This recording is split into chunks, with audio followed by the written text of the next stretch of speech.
नमस्कार, जय हिंद। आप सभी का एक बार फिर से स्वागत है आपके अपने परिवार में, रामाचल गुरुकुल। ये आपका परिवार है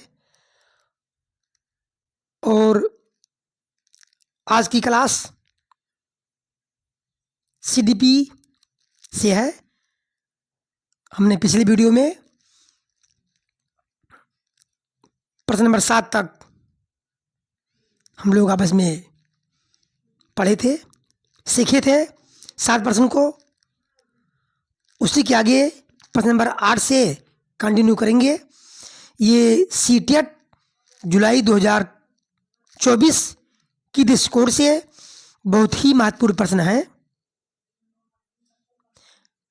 शैशवावस्था, बाल्यावस्था, किशोरावस्था और प्रौढ़ावस्था से संबंधित ये प्रश्न बार बार सीटेट के एग्ज़ाम में, यूपीटेट के एग्ज़ाम में और सुपर टेट के भी एग्ज़ाम में आ रहे हैं। आज की क्लास एकदम महत्वपूर्ण है और आप लोग वीडियो को लाइक कीजिए और एक प्यारा सा कमेंट जरूर करिए। यदि आप लोग चैनल पर नए हैं तो सब्सक्राइब करना ना भूलें, क्योंकि आपकी जिम्मेदारी है। और पूरी तन्मयता के साथ, पूरी एकाग्रता के साथ क्लास का एंजॉय लीजिए।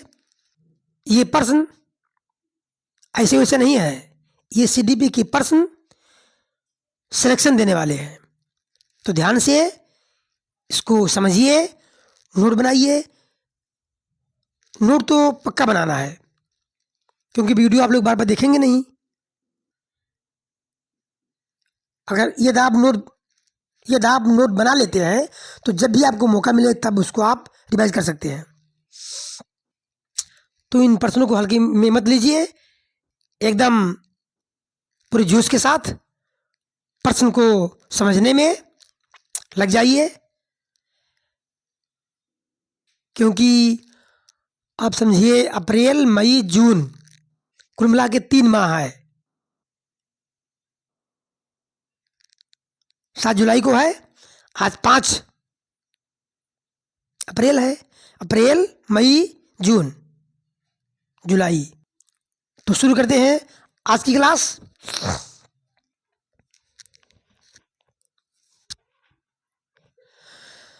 पहला प्रश्न है, निम्न में से कौन सी पूर्व बाल्यावस्था की विशेषता नहीं है? अब जब हमको पता रहेगा कि शैशवावस्था, बाल्यावस्था, किशोरावस्था और प्रौढ़ावस्था की विशेषताएं क्या हैं, तभी हम बता सकते हैं कि पूर्व बाल्यावस्था की विशेषता नहीं है। निम्न में से कौन सी पूर्व बाल्यावस्था की विशेषता नहीं है? अब देखिए, इसमें पहला प्रश्न दिया है खेलने की अवस्था। खेलने की अवस्था। प्रश्न नंबर 2 क्या है? प्रश्न करने की अवस्था। ऑप्शन नंबर बी, प्रश्न करने की अवस्था। सी में क्या है? अनुकरण करने की अवस्था। डी में है दल यानी समूह में रहने की अवस्था। तो इसमें प्रश्न दिया है निगेटिव, कि पूर्व बाल्यावस्था की विशेषता नहीं है। तो ये जो पूर्व बाल्यावस्था की विशेषता होती है, अनुकरण करना, प्रश्न करना और खेलना, ये सब पूर्व बाल्यावस्था की विशेषता है। लेकिन डी ऑप्शन यानी दल या समूह में रहने की अवस्था नहीं है। यही आपका सही ऑप्शन है, डी। क्या है? दल यानी समूह में रहने की अवस्था, ये पूर्व बाल्यावस्था की विशेषता नहीं है। ऑप्शन आपका डी सही है। ठीक, अब देखते हैं अगला क्वेश्चन, प्रश्न नंबर 9। 9 में क्या है? 9 में है कि बाल अध्ययन का पिता किसे कहा जाता है? नाम दिया है 4: वाटसन, स्यून, प्रियर, स्टेनले हॉल। आपको बताना है कि बाल अध्ययन का पिता किसे कहा जाता है। तो ये है ऑप्शन नंबर ये, वाटसन। ऑप्शन नंबर ये।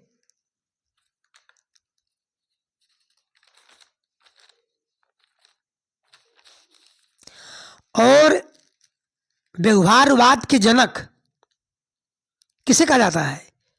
वाटसन को ही। वाटसन को व्यवहारवाद का जनक कहा जाता है। एकदम ध्यान से याद रखिए, इसको मत भूलिएगा कि वाटसन को व्यवहारवाद का जनक कहा जाता है। और इनके बारे में एक बात है, अच्छा ये आपका ऑप्शन भी सही है,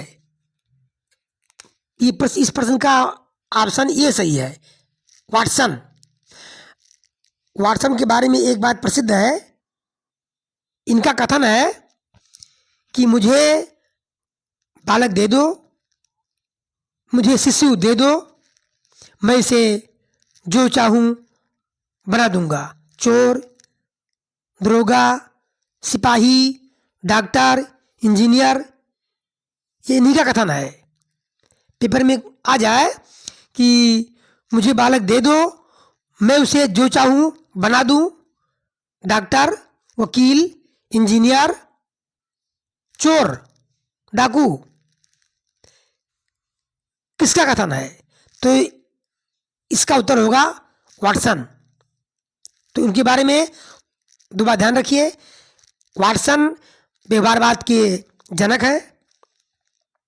और इनका कथन है कि यदि मुझे कोई बालक दे दे तो मैं उसे जो चाहूं बना दूं। चोर, डॉक्टर, इंजीनियर, पुलिस, ध्यान रखिए। अब देखते हैं अगला क्वेश्चन, निम्न में से कौन सा व्यवहार भावात्मक बाधा को प्रदर्शित नहीं करता है? कौन सा व्यवहार भावात्मक बाधा को, जैसे कमजोर को डराने वाला, ये क्या है? ये भावात्मक बाधा है।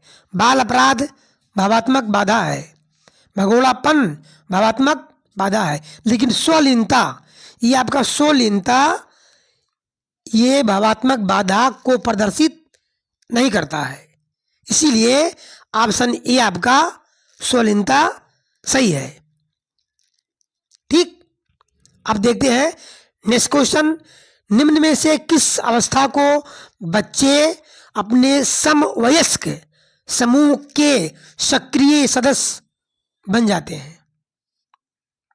ये ध्यान रखिए, सक्रिय, जहां लिखा हो सक्रिय सदस्य, समवयस्क समूह के सक्रिय सदस्य बन जाते हैं। इसका ऑप्शन क्या क्या है? बाल्यावस्था, पूर्व बाल्यावस्था, किशोरावस्था, प्रौढ़ावस्था। तो जहां सक्रिय सदस्य बन जाते हैं वहां आंसर होगा किशोरावस्था।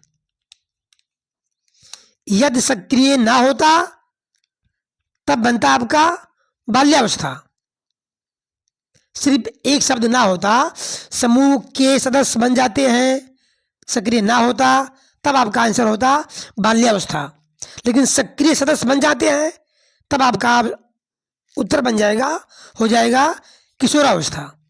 ठीक, अब देखते हैं नेक्स्ट क्वेश्चन, बच्चे के संज्ञानात्मक विकास के सबसे अच्छे तरीके से कहां परिभाषित किया जा सकता है? कहने का मतलब है कि बच्चे के संज्ञानात्मक विकास सबसे अच्छा कहां हो सकता है या कहां होता है? गृह में, या फिर खेल के मैदान में, या फिर विद्यालय एवं कक्षा में, या फिर ऑडिटोरियम में? तो इस प्रश्न का उत्तर है विद्यालय एवं कक्षा में। बच्चे का संज्ञानात्मक विकास पूर्ण रूप से विद्यालय में होगा, कक्षा में होगा। ठीक, ये हमेशा ध्यान रखिए, संज्ञानात्मक विकास बच्चे का सही तरीके से पूर्ण रूप से कहाँ होगा? विद्यालय एवं कक्षा में। राइट। अब देखते हैं नेक्स्ट क्वेश्चन, प्रश्न नंबर 13। बालकों की सोच अमूर्तता की अपेक्षा मूर्त अनुभवों एवं प्रत्ययों से होती है। यह अवस्था है। अब आप लोग जानते हैं कि जीन पियाजे के अनुसार 0 से 2 वर्ष, 0 से 2 वर्ष क्या होता है? 0 से 2 वर्ष संवेदी कामक अवस्था होती है। 0 से हम लिख दे रहे हैं, 0 से 2 वर्ष किसमें होता है? ये संवेदी कामक अवस्था में होता है। 2 से 7, 2 से 7 वर्ष, 2 से 7 वर्ष ये क्या होता है? पूर्व संक्रियात्मक अवस्था में होता है। 7 से 12 मूर्त, और 12 से ऊपर, 12 से आगे अमूर्त। ठीक, तो इसमें क्या दिया है? इसमें दिया है कि अमूर्तता की अपेक्षा मूर्त अनुभव, मतलब मूर्त की बात कर रहा है। तो मूर्त किसमें है? 7 से 12 में। तो आपका ऑप्शन है ये 7 से 12 वर्ष तक मूर्त संज्ञानात्मक अवस्था में ये मूर्त अनुभव प्रत्ययों से होती है। ये इसी अवस्था में होता है। ठीक, तो ऑप्शन 7 से 12 आपका हुआ। ये ध्यान रखिए कि 0 से 2 वर्ष संवेदी कामक अवस्था होती है, 2 से 7 वर्ष पूर्व संक्रियात्मक अवस्था होती है, 7 से 12 मूर्त संक्रियात्मक अवस्था होती है, और 12 से अधिक अमूर्त संक्रियात्मक अवस्था, यानी औपचारिक संक्रियात्मक अवस्था। ठीक, अब देखते हैं अगला क्वेश्चन। अगला में क्या है? संवेदी पेशीय अवस्था होती है। हमने अभी बताया कि 0 से 2 वर्ष क्या होती है? 0 से 2 वर्ष तक संवेदी गामक अवस्था होती है। बच्चा अपने इंद्रियों से बात करता है, हाथ, पैर, नाक, मुंह, आंख, ये इंद्रिय गामक अवस्था होती है। 2 वर्ष, 0 से 2 वर्ष तक के बीच में बच्चा बोल नहीं पाता है, तो वो अपने इंद्रियों से बात करता है, हाथ से, पैर से, मुंह से, आंख से। अगर भूख लगती है तो चिल्लाता है, हाथ पैर फेंकता है, तो इसे कहते हैं इंद्रिय गामक अवस्था, संवेदी इंद्रिय गामक अवस्था। ठीक, समझ आ गया? अब देखते हैं अगला क्वेश्चन। विकास शुरू होता है। विकास शुरू होता है, कब शुरू होता है? कहां से शुरू होता है? पहला ऑप्शन है पूर्व बाल्यावस्था, बी में है शैशवावस्था, सी में है प्रसव पूर्व अवस्था, और डी में है उत्तर बाल्यावस्था। अब देखिए, ये प्रश्न तो अक्सर आता है, अभिवृद्धि और विकास में अंतर क्या है? अभिवृद्धि और विकास में अंतर क्या है? तो विकास निरंतर चलने वाली प्रक्रिया है। विकास जो होता है, डेवलपमेंट, ये निरंतर चलने वाली प्रक्रिया होती है, ये कभी समाप्त नहीं होता है, विकास होता रहता है। लेकिन अभिवृद्धि, इसमें क्या होता है? इसमें कहने का मतलब, अभिवृद्धि में आपके हाथ पैर का बढ़ना, आपके कद का बढ़ना, ये किसमें होता है? ये होता है अभिवृद्धि में। और अभिवृद्धि एक लिमिट समय तक बढ़ता है। अब जैसे मान लीजिए हाथ को बढ़ना है तो हाथ कितना बढ़ेगा? एक सीमा तक।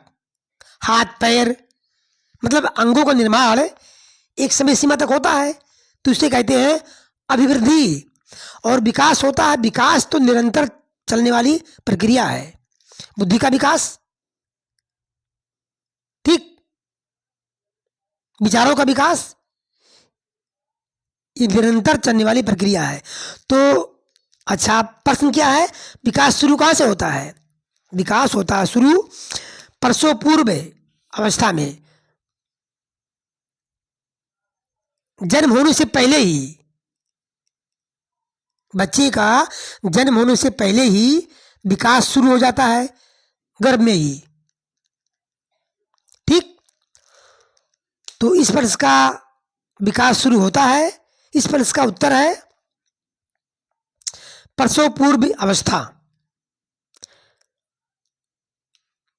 अब 0 से 5 ये होता है शैशवावस्था, 5 से 12 ये होता है बाल्यावस्था, 12 से 18 ये होता है किशोरावस्था, और 18 से ऊपर ये होता है प्रौढ़ावस्था। तो इसका उत्तर होगा प्रसव पूर्व अवस्था। अब देखते हैं अगला क्वेश्चन। 13 वर्षीय बालक बात बात में अपने बड़ों से झगड़ा करने लगता है। बात बात में अपने बड़ों से झगड़ा करने लगता है और हमेशा स्वयं को सही साबित करने की कोशिश करता है। तो प्रश्न क्या है? वह विकास की कौन सी अवस्था है? प्रतिभा फिर देखिए, एक 13 वर्षीय बालक बात बात में अपने बड़ों से झगड़ा करने लगता है और हमेशा स्वयं को सही साबित करने की कोशिश करता है। तो ये अवस्था कौन हो सकती है? बाल्यावस्था, युवावस्था, किशोरावस्था या फिर प्रारंभिक बाल्यावस्था? इसका आंसर होगा किशोरावस्था। किशोरावस्था में बालक अपने से बड़ों से झगड़ा करने लगता है और स्वयं को सही साबित करने की कोशिश करता है। ये होती है किशोरावस्था में, ठीक। कौन सी अवस्था? किशोरावस्था। अगला देखते हैं, शर्म और गर्व जैसी भावना का विकास किस अवस्था में होता है? शर्म और गर्व ये होता है किशोरा में होता है या फिर वृद्धावस्था, शैशवावस्था, ये होता है बाल्यावस्था में। शर्म और गर्व जैसी भावना का विकास बाल्यावस्था में होता है, ठीक। इसको याद रखिए। इसको उसी तरह याद कर लीजिए कि शर्म और गर्व जैसी भावना का विकास बाल्यावस्था में होता है। अगला क्वेश्चन, शैशवावस्था की मुख्य विशेषता नहीं है। शैशवावस्था की मुख्य विशेषता नहीं है। शैशवावस्था मतलब 0 से 5 वर्ष। तो 0 से 5 वर्ष में क्या बच्चा चिंतन करेगा या फिर सीखने की प्रक्रिया में तीव्रता, जिज्ञासा की प्रवृत्ति या फिर अनुकरण द्वारा सीखने की प्रक्रिया? तो इसमें चिंतन नहीं पूछा है, तो चिंतन प्रक्रिया होगा, क्योंकि बच्चा भी 0 से 5 वर्ष का है, तो चिंतन कहाँ कर पाएगा वो? तो नहीं पूछा है, तो ये होगा चिंतन प्रक्रिया नहीं कर पाएगा। ये आपका सही है। अगला देखिए, जब एक विद्यार्थी असफल होता है, क्या होता है? असफल होता है किसी काम में, किसी काम है या कोई एग्जाम ही है, असफल होता है, तो समझा जाता है कि या व्यक्तिक असफलता है या फिर पाठ्य पुस्तक असफल है, शिक्षा असफल है या फिर पद्धति असफल है। जो पढ़ाने का तरीका है वही असफल है, या शिक्षा असफल है, या पाठ्य पुस्तक असफल। ये तीनों असफल नहीं हो सकता। जो असफल होता है विद्यार्थी की गलती है, ये वैयक्तिक असफलता है, स्वयं उसकी गलती है, तभी वो असफल हुआ। इसलिए ऑप्शन ये सही, यह वैयक्तिक असफलता है। अगला क्वेश्चन, किसी विद्यार्थी की सबसे महत्वपूर्ण विशेषता है? आज्ञाकारिता, सहभागिता, ईमानदारी, उत्तरदायित्व। तो अगर विद्यार्थी है तो उसकी सबसे बड़ी जिम्मेदारी होती है आज्ञाकारिता। वो अपने टीचर की आज्ञाकारी बने। ये सब नहीं होगा, सहभागिता नहीं, ईमानदारी भी नहीं, उत्तरदायित्व भी नहीं। सबसे बड़ी विशेषता है विद्यार्थी की आज्ञाकारिता। ऑप्शन ये सही। ठीक भाई, इन प्रश्नों को एक फेयर कॉपी में नोट बनाइए और पूरी ईमानदारी के साथ, पूरी तन्मयता के साथ मेहनत करिए, याद करिए, तभी भी कुछ काम चलेगा। कहते हैं कि गंठ धन और कंठ विद्या यही मौके पर काम आती है। कंठ विद्या मतलब गंठ धन और कंठ विद्या, जो धन इकट्ठा है वो फिर, या फिर कंठ विद्या तो तुमको याद है, वही आपको मेन मौके पर काम आती है। तो उसको भाई याद करिए, समझिए, नोट बनाइए। अगला देखिए, नेक्स्ट क्वेश्चन, बालक में अपराधी प्रवृत्ति के विकसित होने का मुख्य कारण है। पूछ रहा है प्रश्न में कि बालक में अपराधी प्रवृत्ति के विकसित होने का मुख्य रीजन क्या है, कारण क्या है। बालक अपराधी कैसे बन जाता है, ये किसकी, मतलब इसका क्या वजह, क्या रीजन है। पहला क्या है, दोषपूर्ण पाठ्यक्रम है, या फिर आर्थिक अभाव, या फिर अनुशासनहीनता, या फिर परिवार का वातावरण। तो इसका ऑप्शन सही है, परिवार का वातावरण। जैसा बालक के परिवार का, घर का वातावरण होगा, बच्चा वैसे ही ढल जाएगा। ठीक, यदि परिवार के घर में लोग आप शब्दों का प्रयोग करते हैं तो बच्चा वैसा ही करेगा। यदि किसी के परिवार में पूजा पाठ होता है, उस घर के परिवार किस लोग धार्मिक हैं, तो बच्चा धार्मिक ही बनेगा, अधार्मिक नहीं बन सकता। तो ये उसका आंसर होगा परिवार का वातावरण। ठीक, अब देखते हैं अगला क्वेश्चन, बच्चे की बुद्धि लब्धि 90 से 110 के मध्य है, 90 से 110 के बीच है, वह है किस प्रकार बालक वो है। प्रतिभाशाली बालक है, प्रतिभाशाली है, या फिर उत्कृष्ट बुद्धि है, या प्रखर बुद्धि है, या फिर सामान्य बुद्धि है। तो इसका आंसर है सामान्य बुद्धि। 90 से 110 के बीच अगर उसकी बुद्धि लब्धि है तो वो बालक है सामान्य बुद्धि का। ठीक, तो साथियों, आज की क्लास यहीं एंड होती है। जितने भी महत्वपूर्ण प्रश्न हमने आज आप लोगों को सिखाया है, समझाया है, उसको आप याद करिए। ये वही प्रश्न है जो परीक्षा में बार बार, एक बार नहीं कई वर्षों से आ रहे हैं परीक्षा में। तो उसको भाई ध्यान से नोट बनाइए, याद करिए।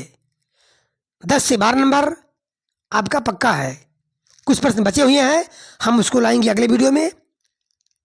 और एक बात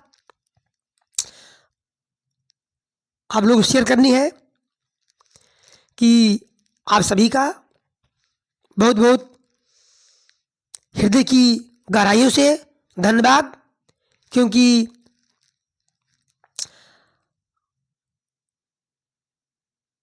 सब्सक्राइबर की संख्या 50 से ऊपर हो गई है। अब हम 50 जब सब्सक्राइबर हो जाते हैं तब लाइव आने का ऑप्शन मिलता है, यूट्यूब देता है। 50 ऊपर हो गई हैं, 52-53 सब्सक्राइबर हो गए हैं। आप सबको, आप सभी सब्सक्राइबर को बहुत बहुत धन्यवाद यहाँ तक पहुँचाने के लिए। और अब हमने अप्लाई कर दिया है यूट्यूब को लाइव आने के लिए। जैसे ही लाइव ऑन होता है, लाइव स्ट्रीम ऑन होती है, हम आपके सामने लाइव क्लास लाएंगे। ठीक, तो इसके लिए भाई बहुत बहुत धन्यवाद। आप सबका बहुत प्यार मिला। मुझे उम्मीद है कि आगे भी मिलता रहेगा। और आप लोग मेहनत से पढ़ाई करिए, सफलता तो अपने आप आ जाएगी, बस ढंग से तैयारी होना चाहिए। तो फिर मिलते हैं अगले वीडियो में। तब तक के लिए जय हिंद, नमस्कार, राधे राधे।